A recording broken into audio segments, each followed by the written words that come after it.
Ça dit quoi les gars, c'est Celine et t'as 5 secondes pour trouver le personnage avec ses petits dessins dans Dragon Ball. À partir de maintenant.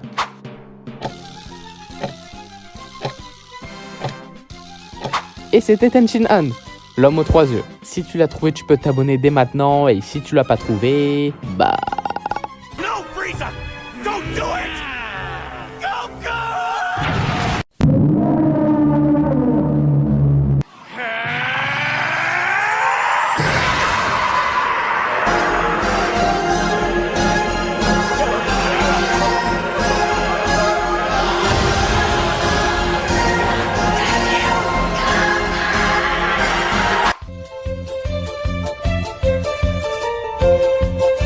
Bonjour à tous, c'est Celine, et aujourd'hui je vais faire la carte Nîmes du papy de Goku, j'ai nommé Sangohan.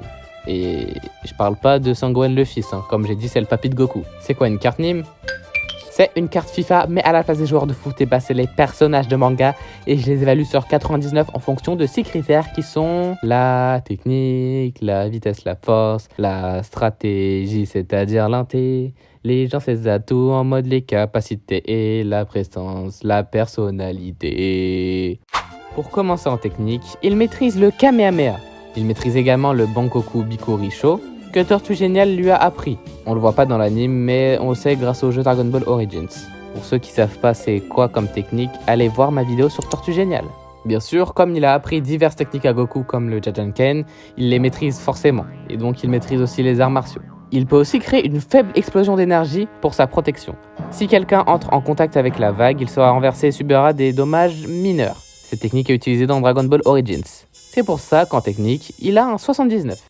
En vitesse, il a rivalisé avec Goku, ce qui est déjà un exploit. En même temps aussi, lui-même c'est un exploit. Et il a eu un rude entraînement, notamment avec Tortue Géniale et Karin.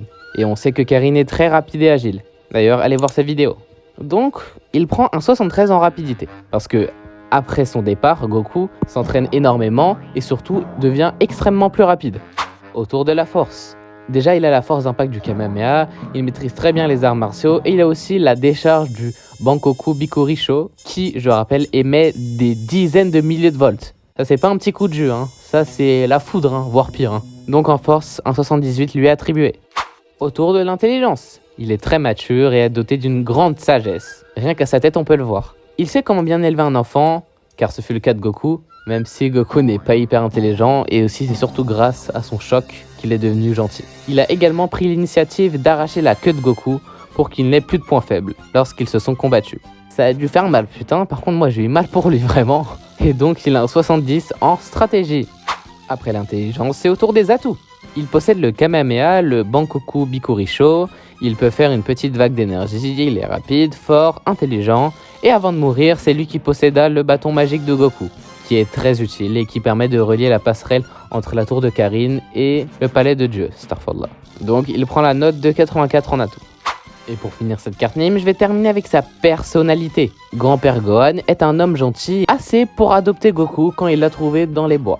Et assez patient pour le garder malgré la façon dont le jeune Saiyan s'est comporté avant sa blessure à la tête. Il est probable qu'une grande partie de la personnalité et de la moralité de Goku est venue de lui. Même si Goku était responsable de sa mort, Gohan n'a montré aucun signe de ressentiment envers lui, comme le montre lors de leur réunion où il exprime son bonheur de le revoir. Selon Goku, Gohan avait de bonnes manières et a bien agi envers les femmes. Comme il est gentil et a adopté et surtout bien élevé notre Goku adoré, il aura un 86 en prestance. Pour finir cette vidéo, voici la carte Nîmes de Papy Sangohan.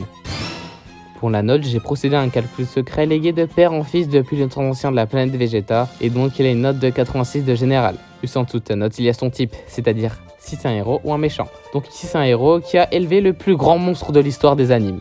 Je le dis, c'est clair et net. Tout en bas à gauche, il y a sa nationalité, qui est la Terre, que j'ai représentée avec la Terre, parce que c'est un terrien. Tout en bas à droite, il y a son club, qui est la Kame Oscar. Il s'est principalement entraîné à la balle aussi. Et aussi sa ligue qui est au milieu et qui est Dragon Ball le manga, que j'ai représenté avec une Dragon Ball, logique. Et encore au-dessus, il y a ses caractéristiques. Tech pour technique, vite pour vitesse, fort pour force, STR pour stratégie intelligence, Ato pour tous les capacités, PRO pour présence et la personnalité. Ah, ça fait du bien là, en ce moment on a des bonnes notes. Et il est en or rare avec une note de 86 de général, parce que la rareté des cartes dépend des niveaux des notes. Et aussi, tadam! Voici son autre carte Nîmes, lorsqu'il porte son masque, comme on a pu le voir lors de la saga de Baba. Cette carte Nîmes ne change rien, c'est juste un style et ça change pas ses notes. Admirez ses chefs-d'œuvre. Bon bah du coup c'est la fin de la vidéo, lâche un petit like pour me soutenir et abonne-toi si t'es un vrai.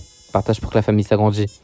Dites-moi en commentaire si vous êtes grand-père, MDR, on sait jamais en vrai. Et surtout j'ai une deuxième question, est-ce que vous êtes con? Parce que je vais m'expliquer. Goku lui, il est archi con. Parce que regardez, il aime de ouf son grand-père, alors pourquoi il l'a pas refait vivre avec les Dragon Ball? C'est simple. Et donc on se retrouve dans une prochaine vidéo. Bye. 姉ちゃんは占いで今日わしらが来ることを知っとったんじゃろ。どういう巡り合わせで老子様と出会ったのかは教えたのは基本だけじゃ。